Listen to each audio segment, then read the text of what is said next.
大家好, 여러분 안녕하세요. 파고다 HSK 대표 강사 김민아입니다. 오늘은 11월 11일에 있는 시험을 대비해서 여러분과 함께 쓰기를 같이 공부할 텐데요. 그런 말이 있잖아요. 온고지신이다. 그래서 예전 것을 온전히 알고 새로운 것을 또 익혀 나아가자라는 그런 이야기인데, 오늘 제가 준비한 문제들이 예전에 나왔었던 그런 기출 문제를 토대로 해서 약간 변형시킨 그런 문제들이거든요. 그래서 이전 문제들을 통해서 여러분들이 앞으로 좋은 성적을 거두시는 데 큰 도움이 되었으면 좋겠습니다. 자, 그럼 같이 한번 문제를 풀면서 중요한 포인트들을 짚어드리도록 하겠습니다.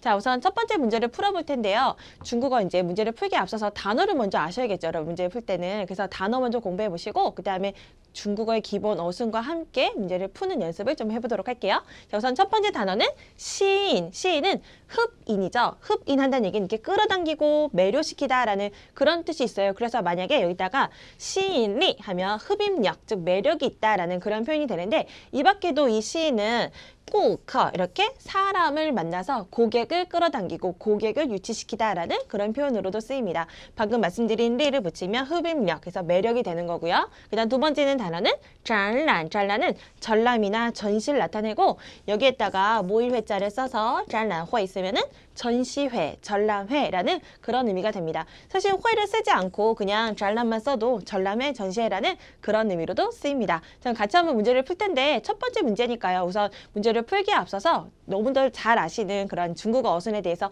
같이 짚고 문제를 풀어보도록 하겠습니다. 자, 중국어 어순은 주술목 구조를 가지죠.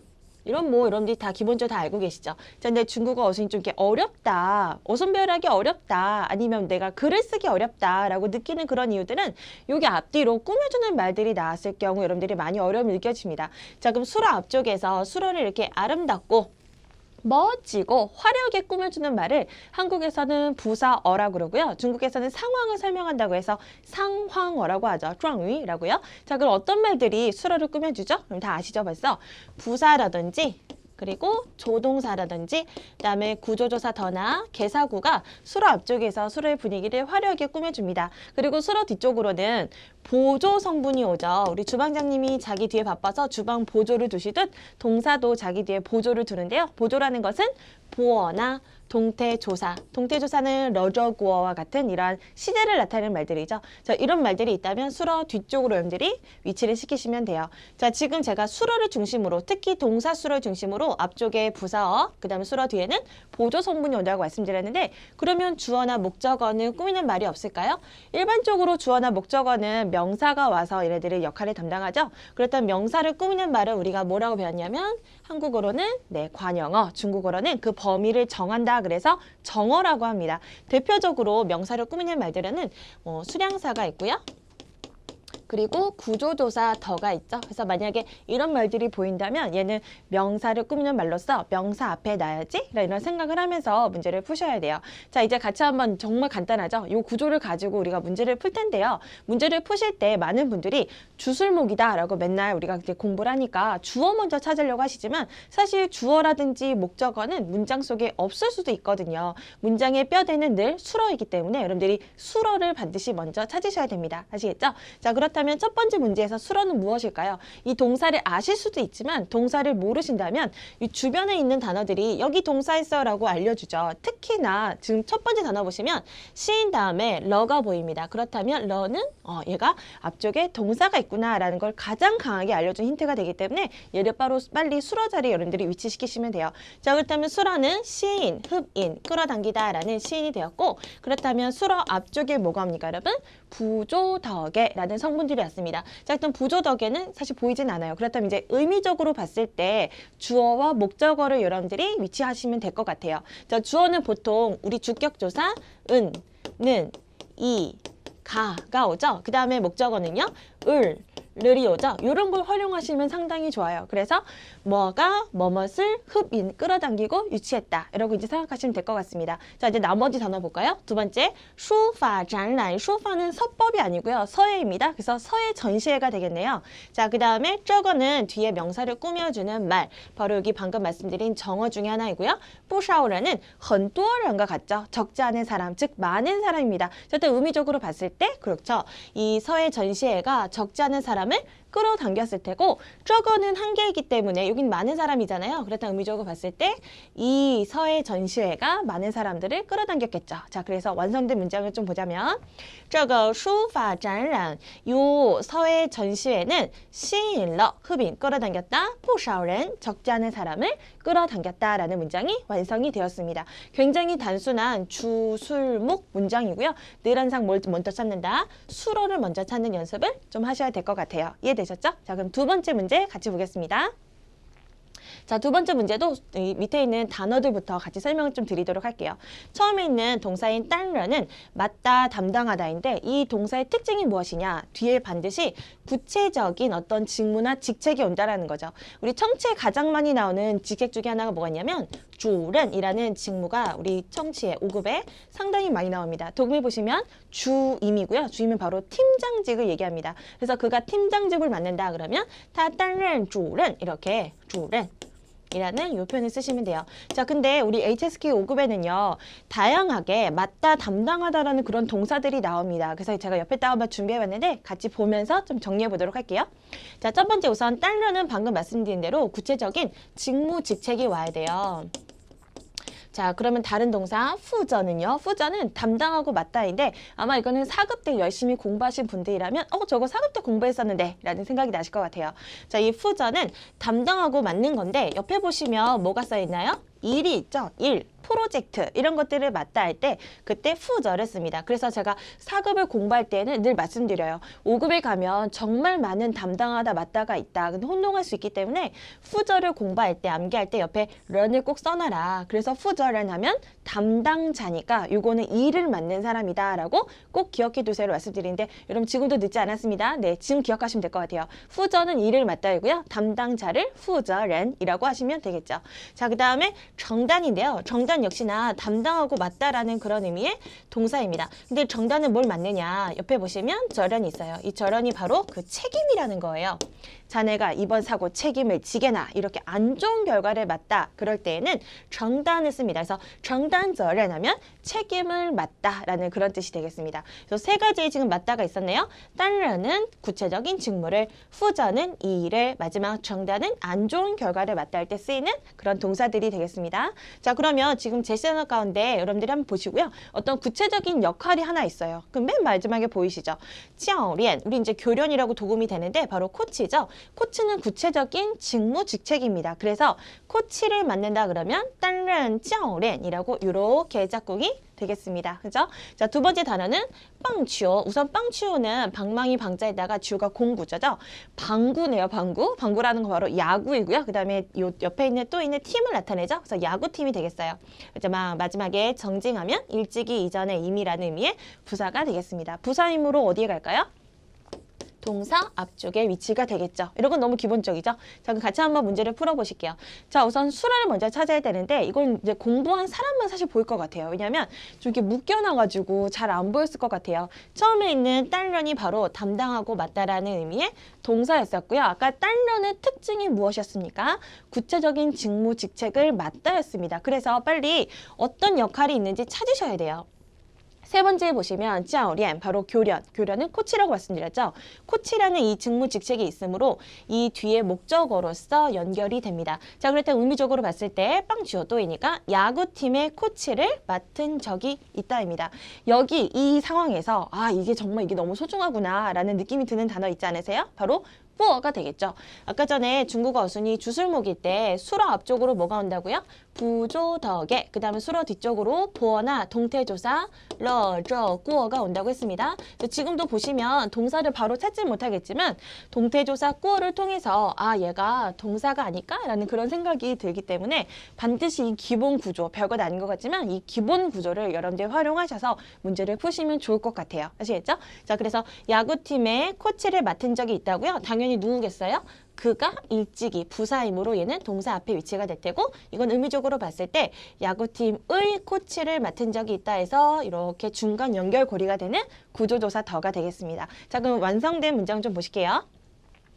자, 우선 주어는 타가 되겠죠? 그가 그 다음에 딸런구어 맡은 적이 있던데 결정적 역할을 했던 것은 바로 이 꾸어입니다. 경험을 나타내주는 동태조사. 그 다음에 이 딸런은 목적어로서 구체적인 직무, 직책이 온다고 했죠. 그래서 그는 코치를 맡은 적이 있다예요. 자, 마지막으로 구조조사 더는 이게 뒤에 있는 명사를 꾸며주는 그 징검다리 역할을 하죠.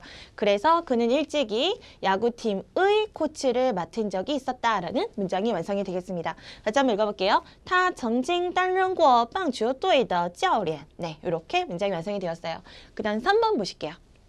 자, 단어 한번 보실게요. 샤링잉인데 딱 봐도 계절 보시면 뭔가 여름과 관련이 있다라는 그런 느낌이 드는데요. 바로 하계 캠프, 여름 캠프입니다. 우리 그 어순별 시험에 많이 나오는 행사 중에 하나니까 한 번쯤은 기억하면 좋을 것 같아요. 자, 그 다음은 시항무인데요. 시항무는 이제 독일어 보면 항목인데 항목, 종목 혹은 흔히 얘기하는 프로젝트를 얘기할 때 바로 이 시항무라는 명사를 씁니다. 그다음 마지막에 취딩은요. 한자를 보시면 알아요. 확실하게 띵 한 겁니다. 이 띵은 정할 정자죠. 그래서 확실히 정하다 할 때 취딩 쓰시고요. 그 비밀번호 확인해 보세요. 그럴 때는 취는 인식하고 알다라는 이 른을 쓰시면 되는 거예요. 아시겠죠? 취는 미마 비밀번호를 확인할 때는 른을 쓰시고 확실하게 정했다 그럴 때는 취딩 띵 쓰시면 됩니다. 자, 그럼 같이 한번 문제를 풀 텐데 지금 제시 단어들 가운데도 우리가 좀 짚어야 될 것들이 있어가지고 요 이쪽에 가서 한번 좀 공부하고 오겠습니다. 자, 우선 첫 번째 딱 봐도 빼이가 보이네요. 그렇다 이 문제는 빼이 자문인 것 같아요. 근데 빼이 자문은 3급, 4급, 5급 지금 계속적으로 배우시기 때문에 그렇게 어렵진 않죠. 대신 품사가 무엇이다? 개사, 전치사다. 요것쯤은 꼭 아셔야 됩니다. 자, 빼이 같은 경우에는 전치사 개사로서 주어가 빼이 다음에 있는 명사에 의해서 수라를 당하다라는 그런 피동문을 만들어주죠. 자, 주의해야 될 몇 가지 포인트가 있습니다. 자, 우선 나는 내 핸드폰을 그에 의해 도둑질을 당했다. 이렇게 간단히 쓴다면 我的手机 내 핸드폰이 被他 그에 의해서 偷走了 훔쳐감을 당했다. 이제 이런 식으로 문장이 완성이 되는데요. 자, 여기에서 안 써도 되는 것은 무엇입니까? 바로 타죠. 어느 순간에 누가 훔쳐갔는지 모른다든지 혹은 너무 뻔히 그가 훔쳐갔다는 걸 안다면 그렇다면 그 빼이 다음에 있는 누구는 안 써도 된다라는 것을 아마 다 배우셨을 겁니다. 그래서 그냥 我的手机被偷走了 하셔도 괜찮아요. 그 다음에 이 피동문 역시 빼이 자문 역시나 처치를 당하는 느낌이 있기 때문에 그 이후의 결과 흔히 얘기하는 기타 성분을 반드시 수로 뒤에 넣으셔야 되는데 우리가 아까도 배웠어요. 수로 다음에 뭐가 온다고요? 보어나 동태조사가 와서 그러한 기타 성분 역할을 한다라는 거 별거 아니죠. 그 성분 여러분이 생각하시면 될 것 같습니다. 자, 마지막으로 제가 아까 빼이 역시 개사다라고 말씀을 드렸습니다. 그러면 수라 앞에 어떤 수로 옵니까? 부조덕에 일반적으로 부조덕에이므로 나머지 부사어가 있다면 위치가 어딥니까? 빼이 앞쪽으로 위치를 시킨다라는 거 기억하면서 문제를 푸시면 될 것 같습니다. 자, 그 다음 한 가지 더 짚어야 될 단어가 있는데요. 바로 이 샬라예요. 이 샬라야, 너 내려와. 이렇게 얘를 동사로 쓸 수도 있겠지만 5급에서는 그렇게 단순하게 내려와라, 올라가라 이런 식으로 쓰진 않고요. 얘를 복합 방향보호로서 추상적 의미로 좀 많이 쓰이죠. 이 샬라이 같은 경우에는 물론 이게 내려가다는 뜻도 있지만 다양한 수로 다음에서 특히나 고정되고 안정되는 그런 느낌으로 우리에게 의미로서 전달이 됩니다. 자, 그 어떤 동사들과 그런 상황들과 함께 호응이 되는지 같이 한번 정리된 거 보실게요. 자, 우선 안징인데요. 좀 약간 지워졌는데 일단 한번 써볼게요. 안징은 조용하다라는 의미죠. 근데 이게 왜 시알라이랑 쓰냐면 한번 시끄럽게 떠들어 볼게요. 그러면 제가 이제 어떤 공간 안에 있잖아요. 그러면 소리가 어떻게 했어요? 와! 이렇게 막 울리고 엄청 크겠죠. 근데 조용해졌다는 얘기는 이 부피감이 큰 소리가 점점점 줄어들면서 작아지고 아래로 사그러드는 이런 느낌이 듭니다. 그래서 안징샤라이러 조용해졌다 할 때 이게 부피감이 줄어들고 고정되는 이런 느낌을 이 샤라이가 전달해주고 있어요. 옆에 있는 쇼도 마찬가지예요. 쇼의 반대말은 뭐죠, 여러분? 쇼는 날씬하고 마른 거죠. 반대말은 팡이잖아요. 그러니까 몸이 이렇게 부피감이 있다가 저 화면이기 때문에 제가 뚱뚱해 보이는 겁니다. 네, 아무튼 이렇게 팡 하고 있던 것이 쇼 줄어드는 거죠. 이렇게 작아지고 안정되고 줄어드는 이런 느낌일 때 또 시알라이를 쓰는 겁니다. 그 다음에 리우추안인데요. 이건 좀 특별한 경우인데 이 리우는 흐를 유자이고요. 그 다음에 주안자가 전할 전자죠. 그래서 흘러 전해지다예요. 특히나 전설이라든지 아니면 어떤 문물 같은 이런 것들이 전통 같은 것들이 과거로부터 현재로 흘러 전해져 내려오거나 혹은 흘러 전해져 내려가다 이럴 때 이 리우트란을 쓰는데 그런 방향을 전해주는 것이 바로 이 샹라입니다. 그래서 만약 리우트란 샹라일러 그러면 흘러 전해 내려왔다 전설이나 전통 등이 과거로부터 현재로 이렇게 내려오다 할 때 샹라이를 쓰시면 된다라는 거죠. 그래서 얘는 시간의 흐름의 연속의 그런 느낌도 전달해 줍니다. 자 마지막으로 샹라이 이게 안정된 느낌이죠. 그래서 띵샹라이 그러면 뭐 예를 들어 회의 날짜가 띵샹라이러 정해졌다 이렇게 고정된 느낌을 주는 거. 그래서 샹라이는 아래로 내려온다든지 부피감이 줄어든다든지 고정되고 안정되는 이런 느낌을 주는 그런 방향보호가 되겠습니다. 그리고 위치가 어디겠어요, 여러분? 방향보호이므로 반드시 술어 뒤에 온다라는 그런 약속이 있겠습니다. 그래서 이 두 가지에 대해서 좀 설명을 드렸고요. 이제 같이 한번 문제를 풀어보도록 할게요. 자, 우선 빼이는 개사 전치사였고요. 옆에 보시면 하이, 메이어 모두 무엇입니까? 부사죠. 그렇다면 부사와 개사가 있다면 이 둘의 순서는 얘네 먼저, 그 다음에 빼이 요 순서로 가겠습니다. 왜냐하면 부조덕에라고 우리가 늘 기억하고 있으니까요. 자, 그 다음에 하계 캠프의 그 다음에 시항모가 나왔습니다. 그래서 혹시 이거 모른다면 그냥 명사로구나 이 정도 하셔도 될 것 같고요. 시항모는 아까 항목이었지만 종목 혹은 프로젝트 이런 의미로 좀 많이 쓰인다고 했죠. 자, 그 다음에 마지막에 있는 최등은 확실히 정하다라는 그런 동사였습니다. 자, 문제를 푸실 때는 늘 수라를 먼저 기준으로 문제를 푸셔야 된다고 했죠. 그렇다면 수라는 최딩 확실히 정한 거고요. 그 다음에 방향보이 시알라이가 이 뒤로 위치가 되겠죠. 자, 그 다음에 수라 앞쪽에 뭐가 합니까? 부조덕의 겁니다. 그다음 부사는 뭐가 있었나요? 하이가 있었고 그 다음에 메이오가 있었어요. 그 다음에 계산은요? 빼이가 되겠죠. 그렇다면 의미적으로 봤을 때 주어는 아직 뭐뭐해 내려오지 못했다라가 되겠죠. 그리고 누구에 의해서 뭐 되지 못했는지 이런 식으로 문장을 완성하셔야 되는데 지금 확실히 정한다는 건 사람이 확실히 정해야 되잖아요. 아니면 사람이 속해 있는 어떤 단체나 모임, 그룹 등등이요. 하지만 아무것도 없습니다. 그렇다면 이 자리는 빈자리다 라고 생각하시고 그 학예 캠프 프로그램이 이 자리에 주어로 오겠습니다. 자, 그래서 문장을 완성해 보면요.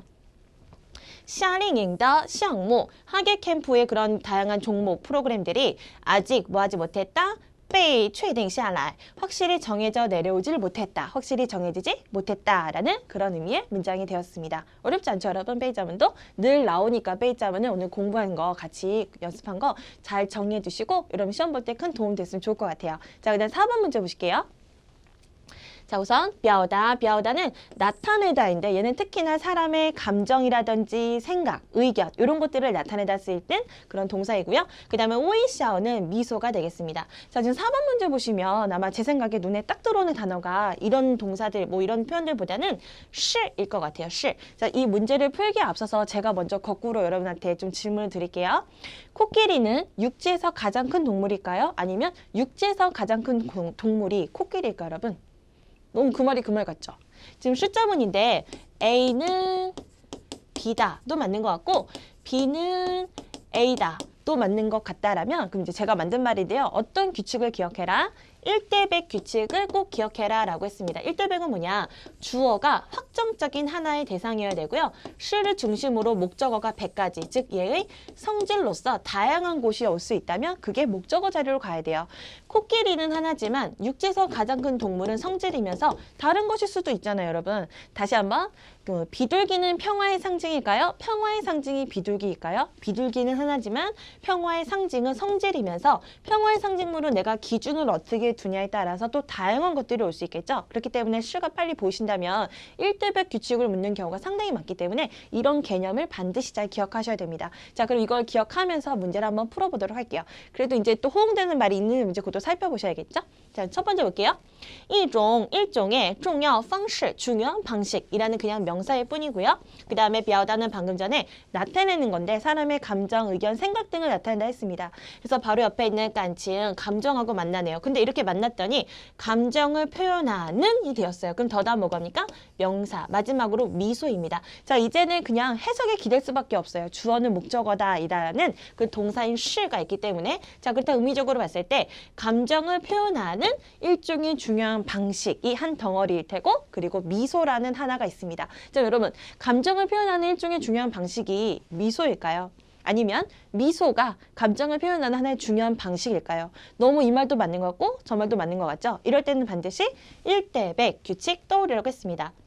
그래서 주어는 미소예요. 미소 한 가지. 그 다음에 감정을 표현하는 일종의 중요한 방식이 미소밖에 없나요? 아니죠. 화도 그렇고요. 화를 내는 거, 우는 것도 그렇고 다양한 방법들이 있잖아요. 그래서 얘가 백으로서, 즉 성질로서 여러 가지가 될 수 있는 것으로서 목적어 자리에 오게 되는 것이죠. 자, 그래서 정답이 微笑是表达感情的一种重要方式입니다. 자, 근데 저는 굳이 정말 굳이 그래도 바꿔 쓰고 싶다 하시는 분들이 있으세요. 근데 시험에 나오진 않지만 혹시나 해서 말씀드리는데 만약에 이 성질을 주어로 놓고 한 가지를 목적어로 두고 싶다면 이렇게 딱 단정 짓는 그런 표현이 있어요. 바로 이거다. 바로 무엇이죠? 찌오가 있죠. 찌오.